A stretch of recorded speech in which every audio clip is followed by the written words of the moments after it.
Graça e paz, meus amados irmãos, mais uma vez nós estamos reunidos para o nosso pequeno grupo das quartas-feiras e louvamos ao Senhor porque Ele tem nos concedido a tecnologia para nos achegar até os irmãos com a palavra de ânimo, vigor e esperança da parte do nosso Deus. Mas também rogamos ao Senhor que Ele abrevie esses dias e que nós possamos estar reunidos de forma presencial para desfrutarmos não só da palavra do Senhor, mas também desfrutarmos da comunhão com os amados irmãos. Meus amados irmãos, como os amados bem sabem, esse estudo está sendo gravado, mas os irmãos podem estar compartilhando comentários, perguntas aqui no chat do YouTube, bem como no nosso grupo de WhatsApp. E também é importante que os irmãos compartilhem pedidos de agradecimento, de oração. Vamos estar em momentos tão difíceis, orando uns pelos outros, na certeza que o nosso Deus ouve nossa oração. Nós hoje vamos estudar o Salmo de número 40. Salmo este fundamental e muito oportuno, na verdade, para o momento em que vivemos. Este salmo é o penúltimo salmo do primeiro livro do Saltério, que vai até o salmo de número 41. Livro este ligado ao primeiro livro do Pentateuco, que é Gênesis, sobretudo momentos de aflição, de angústia, de sofrimento, nessa peregrinação do povo de Deus. Então, nós vamos estar compreendendo que esse salmo tem a nos falar esta noite. Mas antes, vamos ter uma breve oração, clamando ao Senhor por iluminação do entendimento da sua santa palavra. Vamos orar ao Senhor. Pai, muito obrigado mais uma vez por estarmos reunidos. Infelizmente, ainda não de forma presencial, mas que o Senhor nos una através do teu Santo Espírito para a compreensão e iluminação da tua palavra.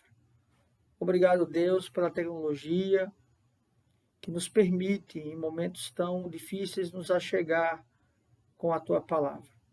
Esteja com cada família, com cada irmão, consolando, confortando, esperançando, dando, Senhor, o teu consolo, mas acima de tudo, Senhor, firmando os seus passos, concedendo a este, Senhor, uma fé inabalável no Senhor. Obrigado, Pai, é assim que nós agradecemos. Em nome de Cristo Jesus nós oramos. Amém.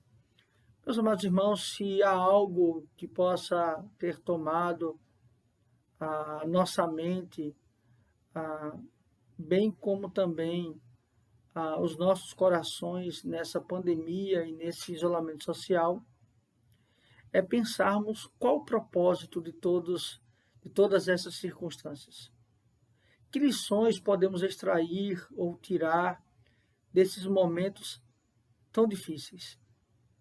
Será que este momento não seria um momento de oportunidade para aprendermos mais do Senhor, mas não somente isto, para também sermos moldados, sermos lapidados, sermos preparados para melhor servir ao Senhor? Bem, é neste contexto, guardando as devidas proporções da época, que este salmo é escrito pelo rei Davi. E no seu preâmbulo se diz assim: ao mestre de canto, salmo de Davi. Então, não só é um salmo intimista pessoal de Davi, mas é um salmo a ser propagado, cantado, proclamado na Assembleia, no ajuntamento solene, no culto ao Senhor. Então, este salmo ele tem um pano de fundo, sobretudo, em momentos angustiantes de Davi, em também momentos de pecado, de dores, no seu sentido físico. E neste salmo não há propriamente um detalhamento do contexto histórico dele. É como se fosse um salmo reflexivo, pensando sobretudo na providência de Deus. Não detalha que tipo de perseguição, ou que tipo de dor, o que momento histórico Davi está passando, mas ele tem o foco, ele se detém sobretudo ao rei Davi, ao salmista, olhando para a história, olhando para a sua vida e vendo a boa mão do Senhor. E o quanto as provações advindas da parte de Deus, sobretudo, têm contribuído para o seu crescimento. O quanto as suas dificuldades e adversidades foram importantes para moldar o seu caráter, mas, sobretudo, para firmar a sua fé em Deus. Este salmo ele está dividido em 3 partes. No verso de 1 a 5, ele vai trabalhar esta confiança, essa convicção, esta fé ardente, alegre, convicta em Deus. Dos versos 6 ao verso número 10, ele vai trabalhar a adoração, a santificação, a consagração. E dos versos 11 os versos de número 17, ele vai trabalhar a consolação, né? O consolo. Dito isto, essas informações, nós vamos iniciar o Salmo, como sempre nós fazemos, lendo a parte, explicando, para que possamos extrair lições preciosas da palavra do Senhor. Vamos então iniciar o Salmo no seu verso primeiro, do Salmo 40. Esperei confiantemente pelo Senhor. A primeira sentença que ele nos traz, primeiramente, está em primeira pessoa e ele vai dizer esperei, né? Esperar quer dizer ter paciência. É como você está em uma espera de um médico. Você aguarda e você espera, independentemente de quantas pessoas estejam ali, porque você tem a certeza e a convicção de que você necessita daquela consulta, de que você necessita ser recebido pelo médico, de que você necessita ouvir do médico o diagnóstico e ter do médico uma solução para o seu problema. Então, esse esperar tem a ver com paciência. Apesar de ser algo que nos causa incômodo, que nos causa angústia, que nos causa ansiedade, a espera também ela está movida por uma certeza de que ela vale a pena ser vivenciada. Então, a espera também é um ato de fé, porque então temos a convicção de que, como falamos da consulta, ela é de fundamental importância para nós, ela vai nos dar um norte para resolvermos um determinado problema, através daquela consulta que eu vou ouvir o diagnóstico e também o tratamento, enfim, fazendo essa analogia, este é o sentido da esperança. E o que eu acho importante é que ele vai dizer, esperei confiantemente, porque não é só o ato de esperar, não é só o ato da paciência, não é só eu estar no momento da consulta, mas é eu estar, por exemplo, aguardando ser atendido, não resmungando, não reclamando da demora, mas sim com os olhos fitos, com a mente voltada, que ali está a solução para o meu problema, para a minha angústia. Então, esta confiança, essa convicção, ela nos faz, muitas vezes, bem ao nosso ser, porque ela vai evitar que nós murmuremos, que nós reclamemos. Então nós esperamos com confiança, com convicção de que aquela espera é necessária e que ela trará a solução. Esperei confiantemente pelo Senhor. Ele não usa do Senhor, né? Mas ele diz pelo Senhor. Ou seja, que essa espera é de alguém que virá ao meu encontro. É de alguém que trará a solução.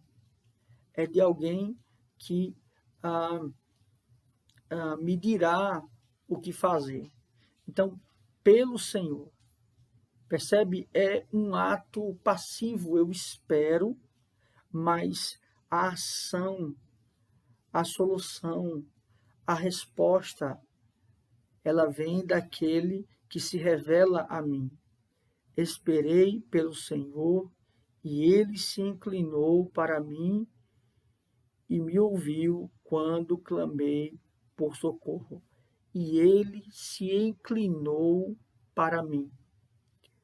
Esperar pelo Senhor aqui, ele usa todas as letras em caixa alta para estabelecer o tetragrama, né? O nome impronunciável do Senhor.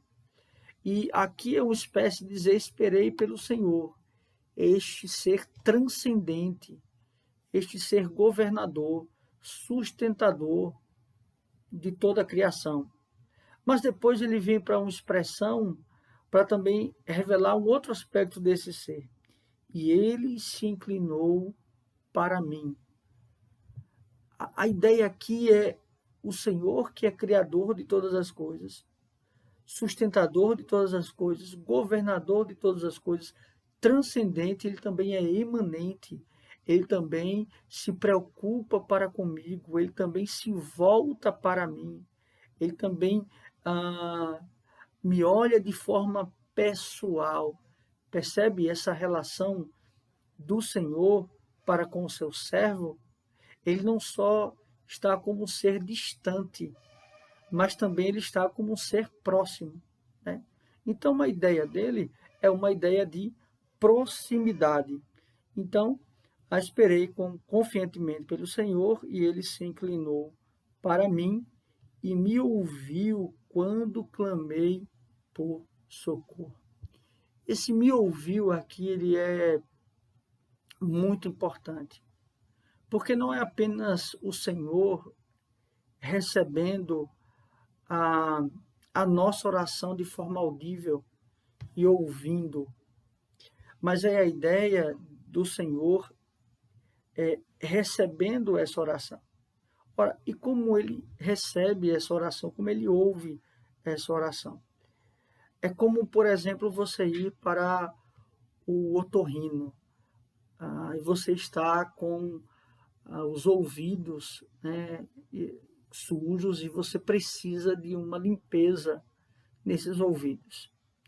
Então o médico pega um equipamento e retira toda aquela sujeira ou a cera que impede, né, que você ouça de forma correta ou tenha o som totalmente limpo e transparente.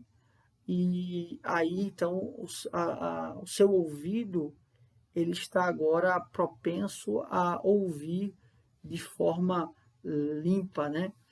E então é como se Deus, os seus ouvidos, eles fossem limpos. E qual é a barreira? Porque a ideia da cera é uma ideia de barreira, é uma ideia de impedimento. E qual é a barreira, então, entre o pedido de oração de alguém e o Senhor ouvir? A barreira é o pecado, a barreira é a transgressão.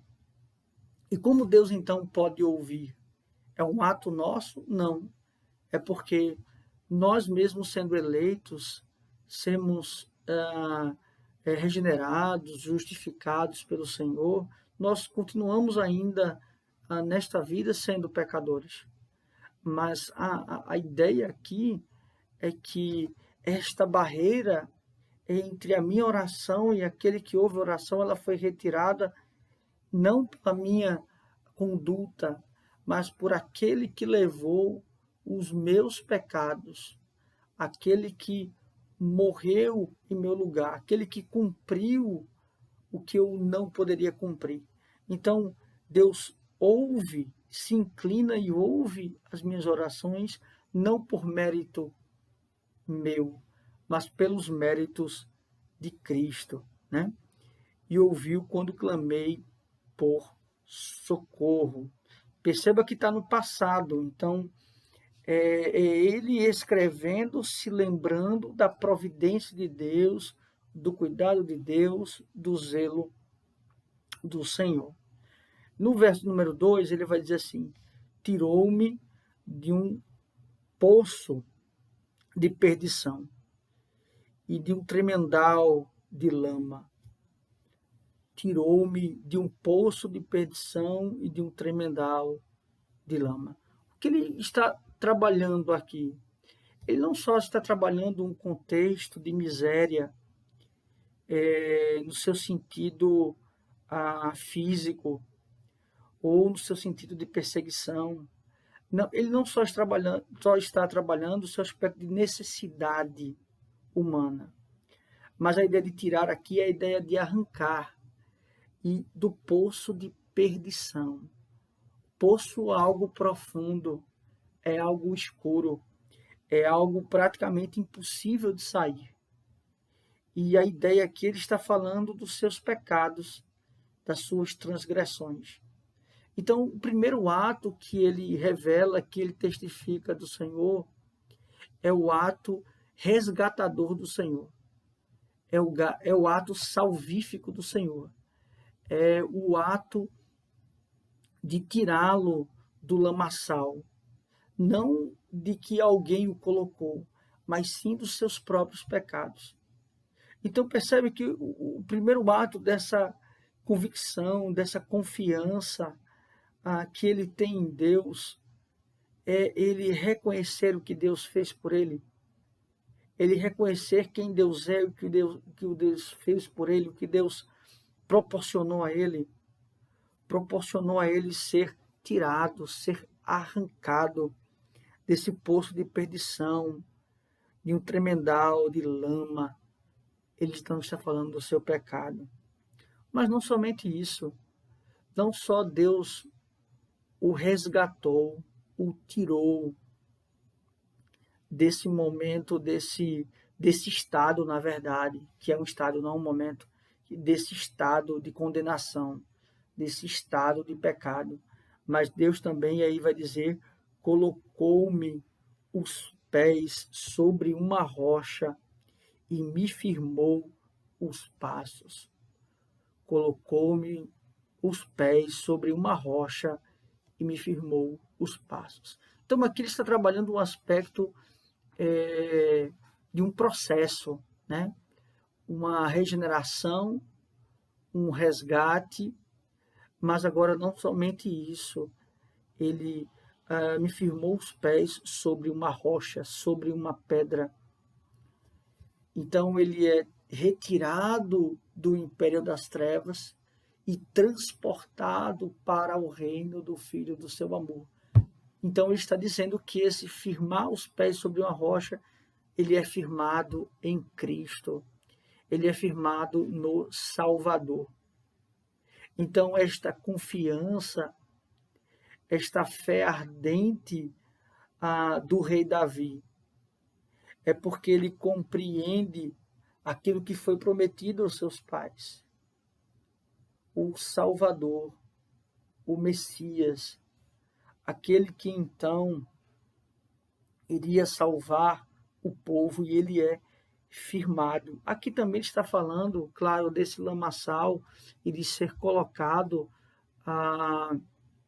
firmado na rocha. Ele também fala do perdão de Deus. Ele também fala deste perdão de Deus. E no outro aspecto, e me firmou os passos. Percebe que não é só ele ser arrancado de um local, ser transportado para outro, mas ele está em contínuo, em constância dos passos do Senhor. Aqui é um processo de santificação. E todo ato é de Deus. Percebe isso? Ele me tirou, ele me colocou, ele me firmou os passos. É o que nós chamamos do ato monergístico na salvação. O que isso quer dizer? Toda a obra é de Deus. Não há participação humana neste ato gracioso divino. Percebe? Então, ele me firma os passos. A ideia de me santificar. No verso de número 3, ele vai dizer assim: e me pôs nos lábios um novo cântico, um hino de louvor ao nosso Deus. Aqui ele está trabalhando esta transformação. Por quê? Qual o propósito de Deus o arrancar ou tirar do lamaçal ou do poço de perdição? Qual o propósito de Deus firmá-lo em Cristo? E qual o propósito também de Deus firmar os seus passos e ir conduzindo em um processo de santificação? É para que ele cumpra o seu propósito maior, de glorificar a Deus e se alegrar nele para todo sempre. A finalidade do homem, né, é se gloriar em Deus e se alegrar nele para todo sempre. É louvar ao Senhor, é ser um verdadeiro adorador, é servir a Deus em espírito e em verdade. Então, as palavras me pôs nos lábios um novo cântico, né? A adoração ao Senhor. Porque antes, Romanos 3, ele vai trabalhar isso também, lá em Romanos 3, o apóstolo Paulo, falando que é o ser humano, né? Ele é pecador, nos seus lábios urde engano. Então, o homem natural, o que sai dos seus lábios? Ora, só saem palavras torpes, palavras más, mas aquele que é resgatado pelo Senhor, aquele que é firmado na rocha que é Cristo, aquele que anda em novidade de vida com Deus, com o Senhor, ele agora passa, os seus lábios passam não mais a proferir mentiras, a proferir enganos, a proferir palavras torpes, mas os seus lábios passam então a, a cantar ou ter um novo cântico, ou seja, ser um adorador do Senhor, um hino de louvor ao nosso Deus. Muitos verão essas coisas, temerão e confiarão no Senhor. Temerão e confiarão no Senhor.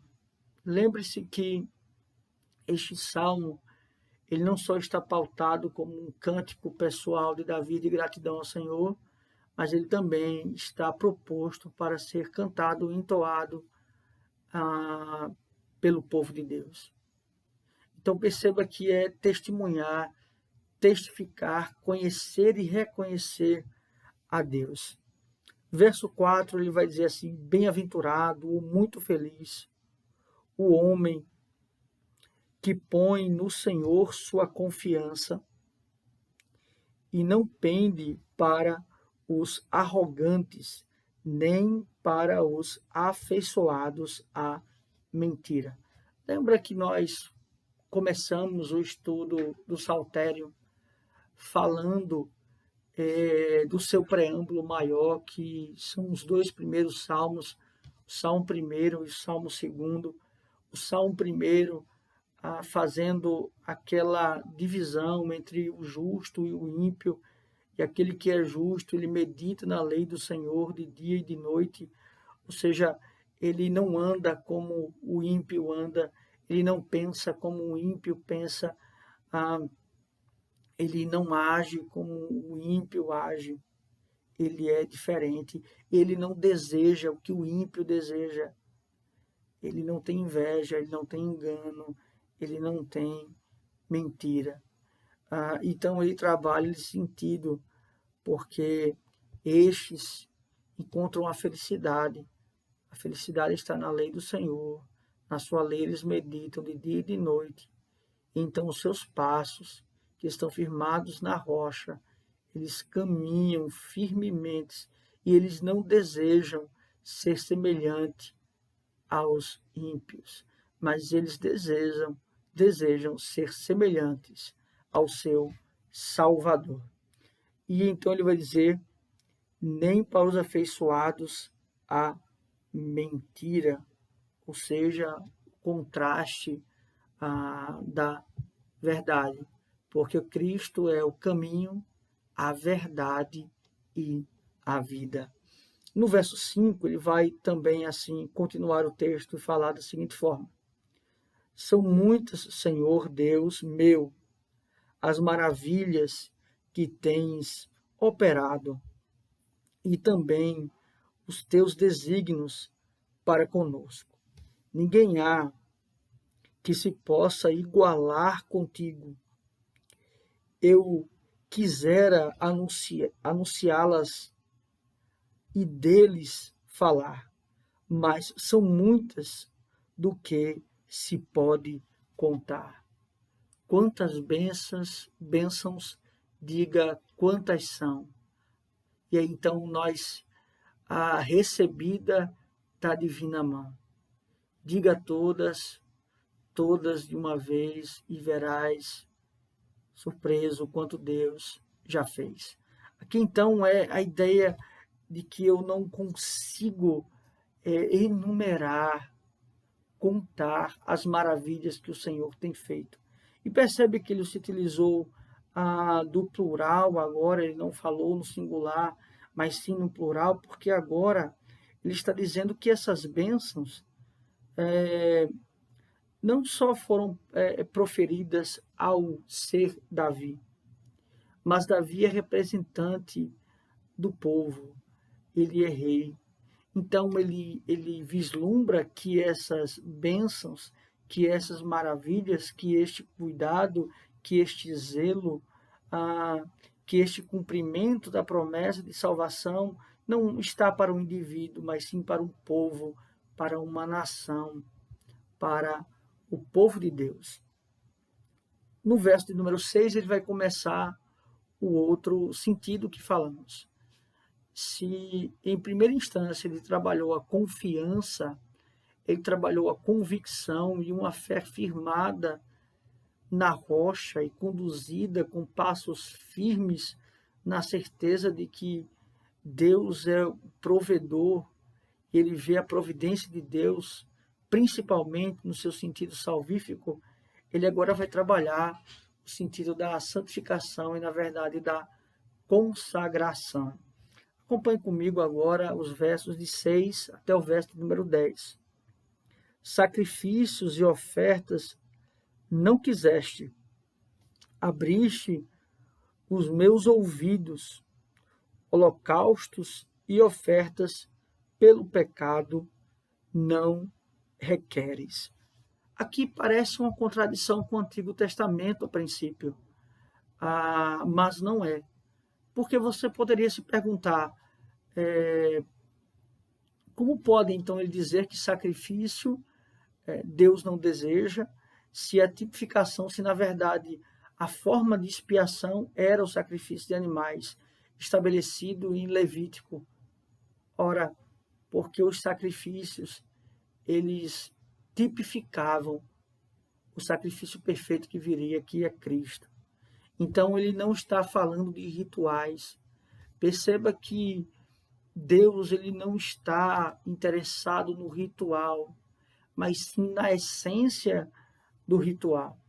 Ele não está interessado, propriamente dito, primeiramente, na oferta, mas no coração contrito e quebrantado que dá a oferta. É claro que algo não anula a outra, porque nós temos esse costume. Então, não interessa a oferta. Não, Deus estabeleceu a oferta. Deus estabeleceu a forma de adoração.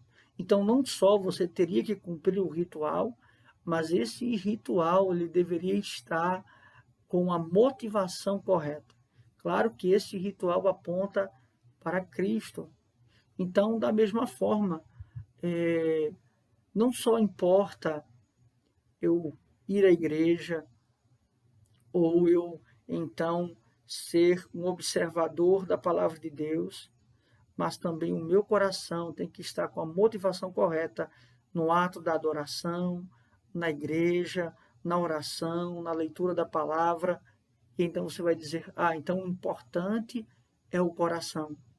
Não, porque Deus também estabeleceu a forma que este coração, regenerado e motivado da forma correta, ele deve cultuar ao Senhor. Então Deus estabeleceu a forma e a motivação para adorá-lo.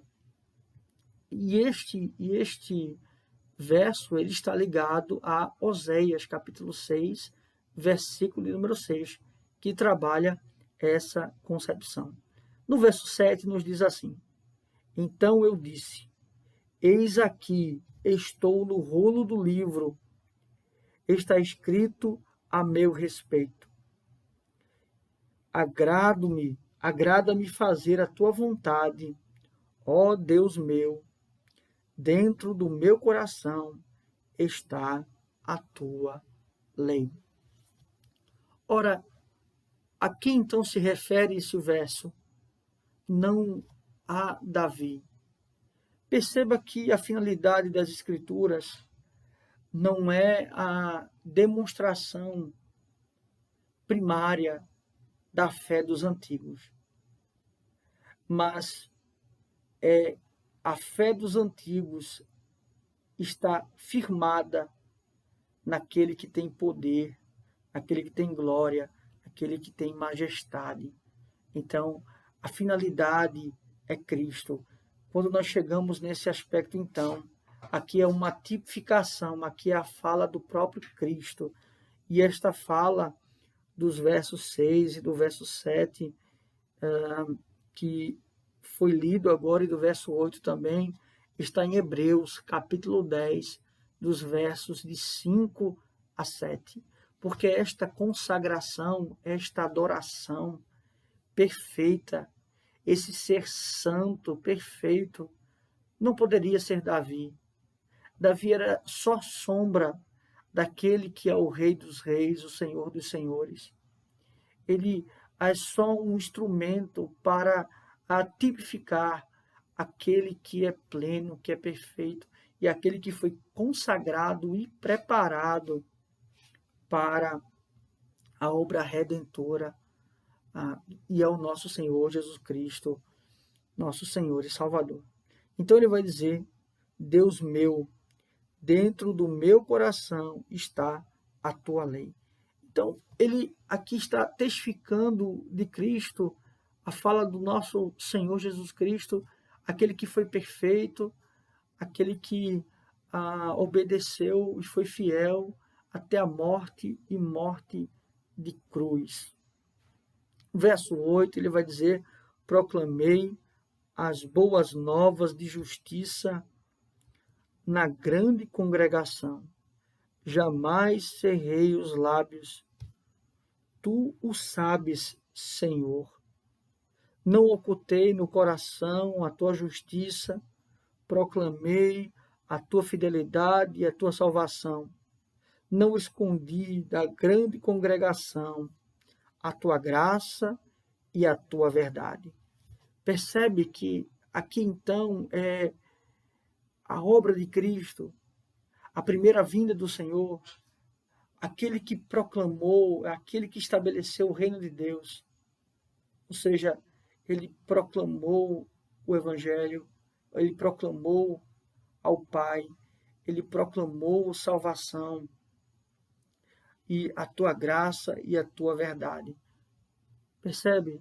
O favor imerecido de Deus, e ele que era o caminho, a verdade e a vida. Tudo que foi prometido aos pais, tudo então que foi dito pelos profetas se cumpriu em Cristo. Então aqui a consagração, a adoração perfeita não está para o rei Davi, mas sim está para Cristo. Nos versos do verso 11 ao verso 17, nós vamos trabalhar o aspecto da consolação. E então o texto volta para Davi no sentido de proclamação, não mais para a fala do Messias, e vai se dizer assim a partir do verso 11: não retenhas de mim, Senhor, as tuas misericórdias, guarde-me sempre a tua graça e a tua verdade. Não tem conta os males que me cercam, as minhas iniquidades me alcançaram, tantas que me impedem a vista, são mais numerosas que os cabelos da minha cabeça, e o coração me desfalece. Aqui ele trabalha um aspecto que é muito importante nesse sentido de ser consolado por Deus e ser preparado pelo Senhor. Dos versos 6 ao verso 10, ele trabalhou o sentido, é como se ele estivesse saído do local de adoração, um exemplo da igreja, e ele agora fosse enfrentar os desafios da vida. Ele sai desse momento de consagração, de adoração, tipificou a fala de Cristo, e ele vai trabalhar as circunstâncias da vida. E como muitas vezes nós podemos ser afetados e atingidos pelas circunstâncias da vida. Há dois aspectos fundamentais para esse processo terrível. Primeiramente, o nosso coração, o nosso pecado. Ele é enganoso, ele é um obstáculo para o nosso caminhar cristão. E então aqui ele clama ao Senhor para que Deus o guarde, Deus o livre, Deus o proteja, esteja com a sua graça. Primeiramente, ele não olha para os outros, mas ele olha para si mesmo. Que Deus o livre de si mesmo, dos seus enganos, do seu egoísmo, da sua vaidade, da sua altivez, das suas transgressões. Então, isso muitas vezes é o que nos impede de caminhar. E nós encontramos consolo do Senhor quando Ele limpa o nosso coração, Ele purifica o nosso ser, Ele nos faz andar como Cristo andou. Então isso é precioso para nós. Mas há um outro aspecto que nos faz também tropeçar.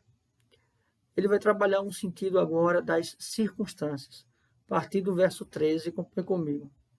Ele vai dizer: praza-te, Senhor, em livrar-me.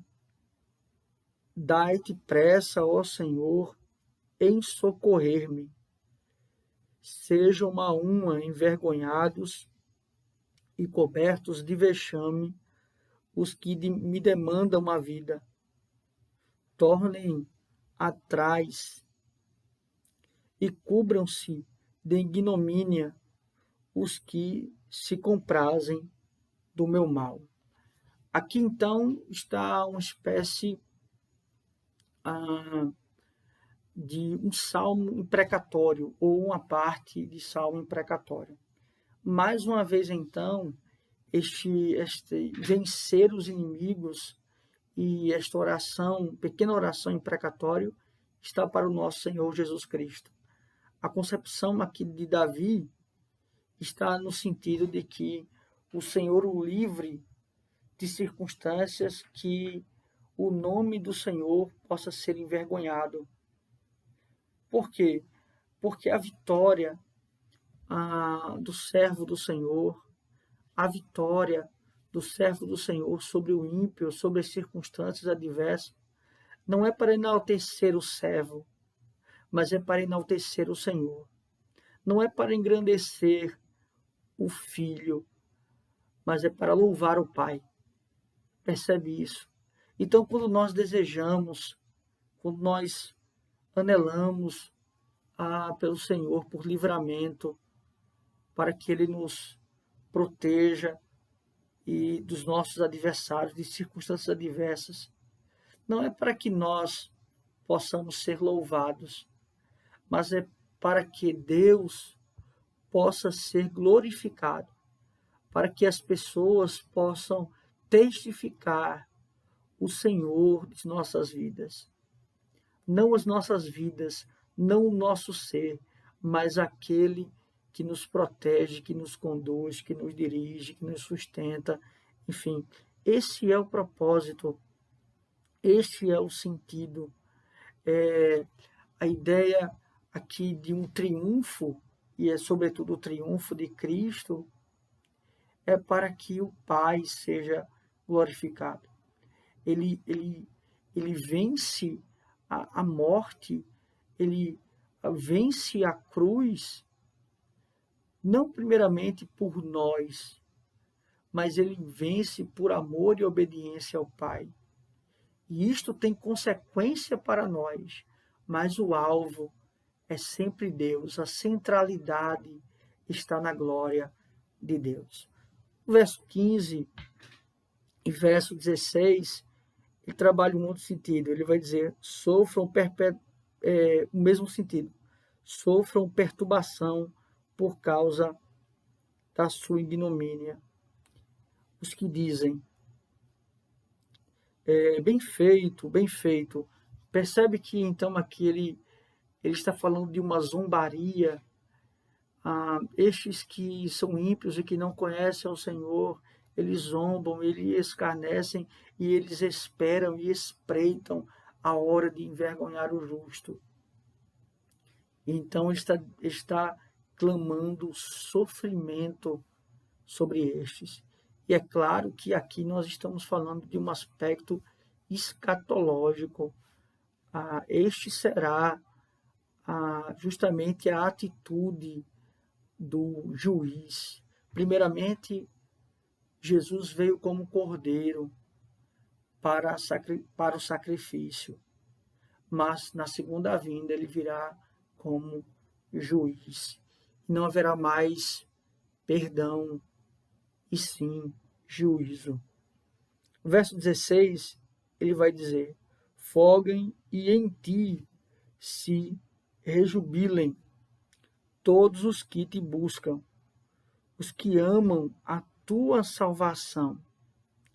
Digam sempre, o Senhor seja magnificado. O Senhor seja magnificado. Percebe que a vitória do justo não são as suas conquistas pessoais, mas a vitória do justo ela é celebrada porque o nome do Senhor é exaltado, porque o nome do Senhor é magnífico, é magnificado. Percebe isso? E digam sempre, o Senhor seja magnificado. É o testemunho de Deus, é o louvor a Deus, é a adoração ao Senhor. Este é o consolo. Nós descansamos no ser de Deus, na sua proteção, na sua alegria, no seu ser, no seu cuidado, nas suas promessas. E nós descansamos porque nós conhecemos e reconhecemos quem é o Senhor através da obra de Cristo e do Espírito Santo que testifica a obra do Senhor em nós. Mas no verso 17, e o que eu acho muito precioso, a forma como ele termina. Porque ele não... Veja, o verso 16, ele atribui uma exaltação a Deus, mas no verso 17, ele finaliza com uma consciência do quanto ele é pequeno, frágil, dependente do Senhor. E ele tem, então, a exata noção de quem ele é. E ele vai dizer assim: eu sou pobre e necessitado, porém o Senhor cuida de mim. Tu és o meu amparo e o meu libertador. Não te detenhas, ó Deus meu, não te detenhas, ó Deus meu. A ideia de, não demore, Senhor, não demore, Senhor. Ele termina dizendo o quanto ele é dependente do Senhor. O Senhor é o seu amparo, é o seu libertador. Percebe? Ele é rei, mas ele se coloca como servo, como frágil, como pobre, como necessitado. Ele carece do Senhor. Ele carece da glória do Senhor. E isso só pode ser visto em um coração regenerado, em um coração transformado, em um coração justificado, em um coração adotado pelo Senhor. Quanto mais próximo estamos do Senhor, mais percebemos a nossa distância entre nós e Deus. Ou seja, nós ficamos menores. Mas quanto mais nós estamos afastados do Senhor, pensamos, nos iludimos que podemos ser maior que Deus, igual a Deus ou maior que Deus. E este é o grande perigo, porque o coração quebrantado, aquele que se percebe doente, vinde a mim, todos vós que estáis cansados e sobrecarregados, que eu vos aliviarei. Ou seja, toda a humanidade ela está sim doente e carente do Senhor. Mas quem de fato tem a mão estendida do Senhor? Aquele que reconhece o seu estado de pecado. É claro que esse reconhecimento é uma ação do próprio Deus, como bem vimos. Tudo é de Deus, tudo é para Deus, tudo é por meio de Deus, através de Cristo Jesus. Então, aqui está um coração que termina reconhecendo a sua dependência, a sua fragilidade, a sua pobreza, a sua carência de Deus. E ele termina dizendo justamente: Maranata, ora vem Senhor Jesus. Podemos assim dizer. A ideia é que o Senhor se apresse em vir a ter com ele e para que ele possa desfrutar da presença eterna do nosso Deus. Meus amados irmãos, esse texto tem lições preciosas para nós. Primeiramente, é quando nós olhamos para o contexto que estamos vivendo. E os temores, os terrores, o medo, o pavor, ele passa, em algumas vezes, a nos dominar. Nós temos medo da doença, nós temos medo de várias coisas. E este sentido, este medo, este temor, muitas vezes é pecado, é incredulidade. Deus tem o controle das nações, tem o controle da pandemia. Então nós podemos prosseguir em confiança. E o que é algo importante? Essa pandemia, esse isolamento social, ele nos molda, ele nos prepara para melhor servir ao Senhor. O quanto nós pensamos, por exemplo, na falta que faz estar cultuando no santuário, na verdade cultuando também com os irmãos. quanta falta faz estarmos longe de quem amamos. Coisas que tínhamos tão próximas a nós e fazíamos constantemente. Falta da rotina de trabalho, falta da rotina de escola, falta da rotina de faculdade, percebe?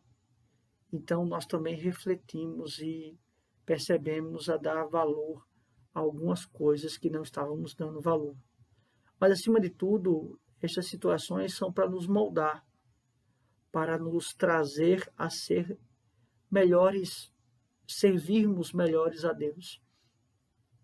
Um outro sentido é a concepção de consagração ou de santidade, de santificação. Nesse período, o que nós fizemos? Como foi a nossa atitude diante do isolamento social? Como nos comportamos? O que assistimos? O que ouvimos? Como foi gasto o nosso tempo que passamos em casa?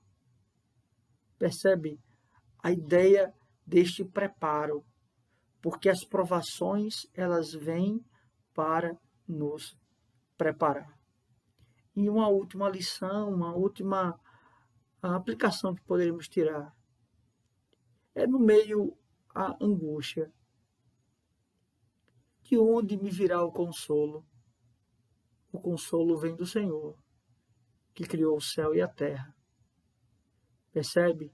Então eu sou consolado, descansado pelo Senhor, porque eu tenho uma consciência voltada para as promessas de Deus, na certeza de que Ele já nos garantiu o que há de mais precioso, a vida eterna em Cristo Jesus. Meus amados irmãos, que Deus assim os abençoe. Eu estarei à disposição dos amados irmãos no nosso grupo, também no meu WhatsApp privado. Então, os irmãos podem entrar em contato para qualquer dúvida, para qualquer colocação. Deus assim nos abençoe. Vamos orar encerrando este momento. Pai, muito obrigado, Senhor, mais uma vez, pela Tua palavra, que é viva, que é eficaz. Obrigado, Senhor, porque nós podemos meditar nela e sermos consolados por ela. Ó Deus, não permita, Senhor, que os dias atuais, que esta pandemia, que este isolamento social nos faça esmurecer, nos faça cair, Senhor, em desesperança. Nos firma, Senhor, na rocha que é Cristo. Nos firma, Senhor, nos nossos passos. Nos dá, Senhor, a alegria da Tua salvação e nos conduz, Senhor, para o louvor da Tua glória. Ó Pai, muito obrigado pelo Teu Filho Jesus Cristo, aquele que foi o Cordeiro perfeito, aquele que foi o sacrifício vivo, aquele que foi obediente até a morte, morte de cruz, e que nos garantiu a vida. Ó Deus, quando pensarmos em fraquejar, em esmurecer, que nós nos lembremos, Senhor, das Tuas promessas e do cumprimento dessas promessas. Que nós recorramos, Senhor, ao trono da graça, firmados, alicerçados, e tendo convicção, Senhor, que o Senhor ouve as nossas orações. Porque aquilo que nos impedia, Senhor, de sermos ouvidos por Ti, foi removido por Cristo, que é o nosso pecado. E Ele nos purificou e nos tornou mais brancos, mais alvos, muito mais alvos do que a neve. Obrigado, Senhor. É assim que nós oramos ao Senhor. Em nome de Cristo. Amém. Que Deus assim os abençoe, meus amados irmãos.